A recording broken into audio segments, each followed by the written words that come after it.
The diamond necklace was sparkling in the sunlight when I picked it up from the passenger seat of my husband's car. For a few seconds I simply stared at it, unable to breathe. It wasn't mine. David had never bought me jewelry that expensive in our 15 years of marriage.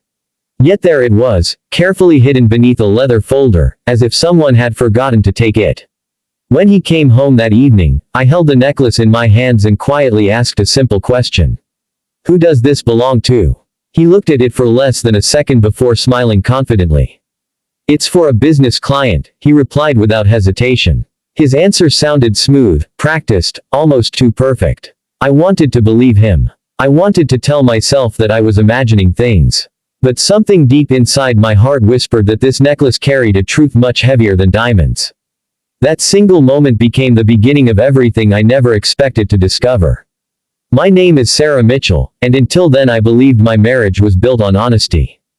David Mitchell was one of the most respected real estate developers in Chicago. Everyone admired him. Newspapers praised his success. Politicians shook his hand. Charity events invited him as their guest of honor. To the outside world, he was the perfect husband and an inspiring businessman. I was proud of him for many years. Long before the luxury cars, expensive suits, and television interviews, we had struggled together. We lived in a tiny apartment where rain leaked through the ceiling every winter. I worked 2 jobs while David tried to build his first company. We celebrated every small success together because we believed we were building one future, not 2 separate lives. As the years passed, success arrived faster than we had ever imagined. David's company expanded across several states. Wealth changed our address, our friends, and eventually our daily lives. At first he promised nothing between us would ever change. But little by little, I noticed things that were difficult to explain. He stayed late at the office more often. Weekend business trips became normal. Phone calls ended the moment I entered the room. Expensive cologne replaced the simple scent he had always worn.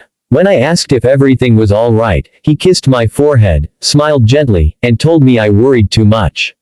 I wanted to trust the man I had loved for so many years.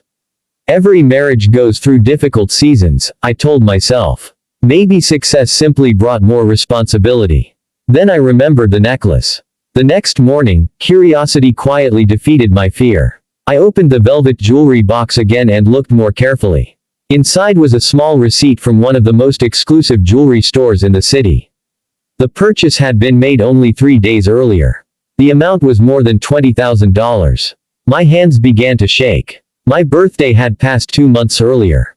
Our anniversary was still far away. There was no reason for David to buy such an expensive gift unless it was meant for someone else. Even then I refused to accuse him. I placed everything back exactly where I had found it and waited. Days turned into weeks. David never mentioned the necklace again. Instead, he seemed happier than usual, almost relieved that I had stopped asking questions. One evening he announced another business conference in New York. He packed quickly, barely looked at me, and left before sunrise. Something inside me refused to stay silent any longer. For the first time in my life, I decided to verify his story instead of simply believing it. I called the hotel where his conference was supposed to take place. The receptionist politely informed me that no business event under that name had ever been scheduled there.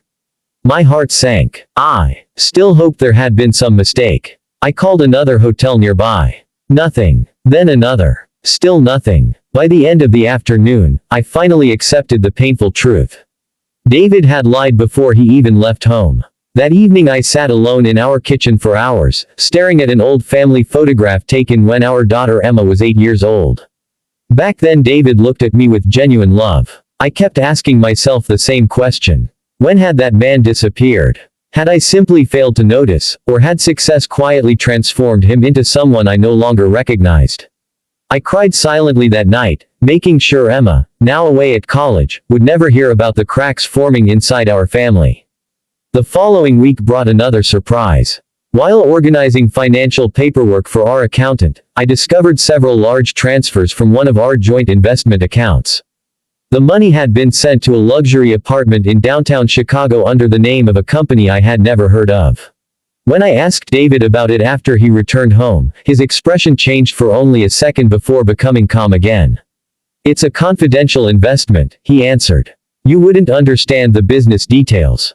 Those words hurt far more than I expected. Years ago I had helped him build the very business he now claimed I couldn't understand. I nodded quietly and walked away because arguing with him no longer seemed to matter. But something inside me had changed forever. I no longer wanted excuses. I wanted the truth, no matter how painful it might be.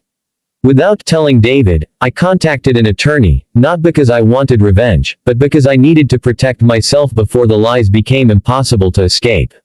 I had no idea that the quiet decision I made that afternoon would soon expose a secret far bigger than a hidden diamond necklace, and would completely change the lives of everyone involved. The attorney listened carefully without interrupting me.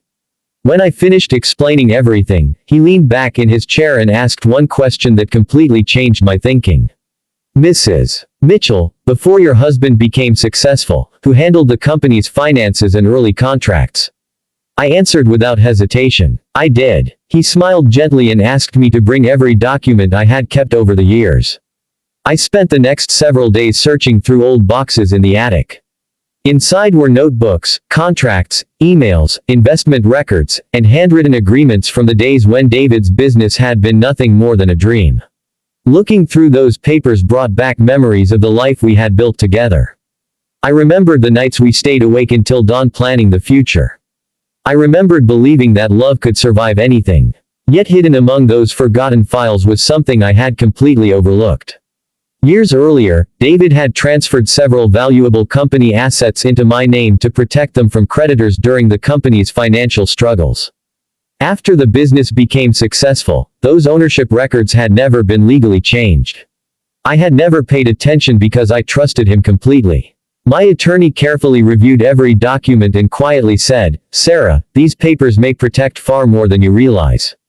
I still didn't want revenge. I simply wanted honesty. But as the investigation continued, even more painful truths came to light. David wasn't only hiding an affair.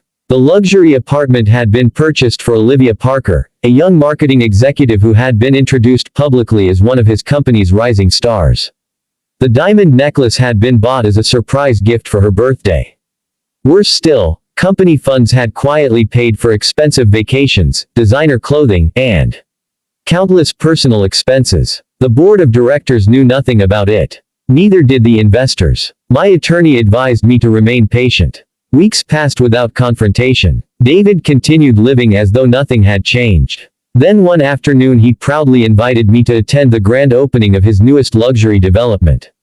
Every important investor, politician, and business partner would be there. He said it would look better for the family. I accepted the invitation with a calm smile. On the evening of the event, cameras lined the red carpet. Reporters surrounded David as he confidently welcomed guests. Olivia stood only a few feet away, pretending to be another executive from the company, while secretly wearing the very diamond necklace I had found in his car. Seeing it around her neck hurt more than I expected, but I refused to let my emotions control me. My attorney quietly arrived a few minutes later with several legal representatives. David noticed them but showed no concern. He believed his reputation made him untouchable. During his speech, he proudly thanked everyone who had supported his incredible journey. He spoke about honesty, loyalty, and family values. The audience applauded loudly. Then, just as he prepared to cut the ceremonial ribbon, one of the company's senior board members stepped onto the stage. He announced that an emergency financial review had uncovered serious irregularities involving company money. The applause stopped instantly. My attorney then presented the ownership documents proving that several major assets David had been using as collateral legally belonged to me. At the same time, investigators confirmed that corporate funds had financed his secret relationship and hidden property purchases. Investors stared at one another in disbelief. Reporters quickly turned their cameras away from David and toward the unfolding investigation. Olivia slowly removed the diamond necklace from around her neck as the reality of the situation became impossible to ignore. David's confident smile disappeared. For the first time in many years, he looked frightened. He walked toward me and quietly asked if we could talk in private. I simply shook my head. There was nothing left to discuss.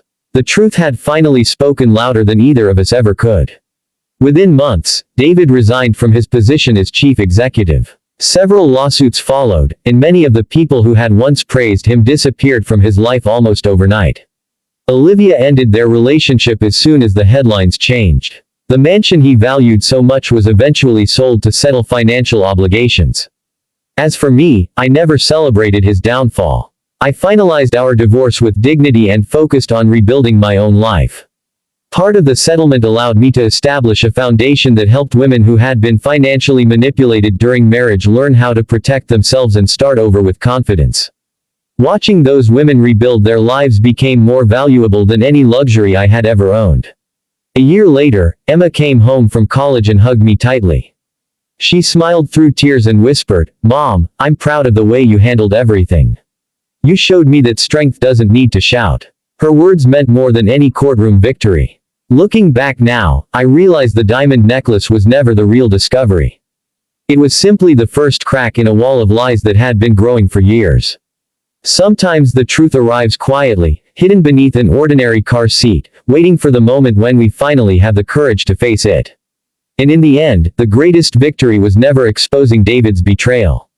It was finding the strength to stop living inside someone else's lies and beginning a new life, built entirely on truth, dignity, and self-respect.